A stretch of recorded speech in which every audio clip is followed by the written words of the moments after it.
Почитувани колеги, добро дојдовте на денешната пресконференција на ВМРО ДПМН. Се чудиме со кое лице Ана Павловска Данева излегува на пресконференција. Оваа господја покрај тоа што на Државниот правен факултет зема професорска плата со безброј додатоци на нејзините основни примања и покрај тоа што Ана Павловска Данева е на тоа работно место благодарение на фактот што е дете на црвената буржоазија, оваа личност има подпишано дебел договор за консултантски услуги со Македонски телеком. Според овој договор, подпишан во 2009 година, Ана Павловска Данева за вршење на консултантски услуги зема 5000 денари само за еден час.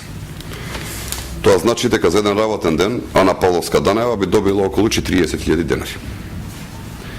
Очигледно е лицемерието кое што го спроведува дебело платениот потпредседател на Социјалдемократскиот сојуз Ана Павловска Данева.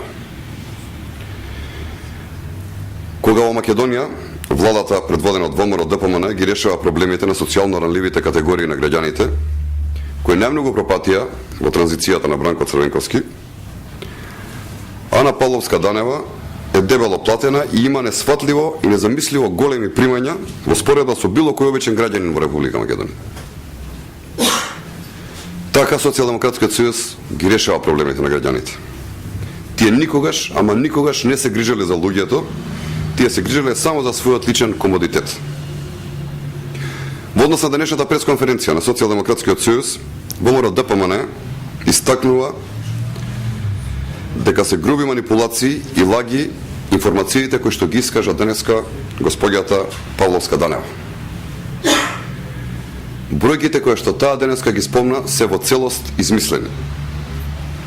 Тоа Социјалдемократскиот сојуз го прави само за да најдат причина повеќе за да избегнат со соочувањето со граѓаните. Сите вработени во администрацијата се во согласно со проектираните програми на институциите, во согласно со буџетот кој што го носи Собранието на Република Македонија на најтранспарентен начин и во согласно со препораките на Европската унија за реформи во администрацијата. Бројките на вработени во државните институции во последните неколку години во апсолутна смисла воопшто не се зголемени. На крајот се прашуваме уште колку ли причини ќе измисли Социјалдемократскиот сојуз и Бранко Црвенковски само за да го покријат стравот од избори и да избегнат соочување со граѓаните. Наместо тоа, нека се врати Социјалдемократскиот сојуз во институциите и ајде да одиме на избори. Граѓаните ќе го дадат финалниот одговор.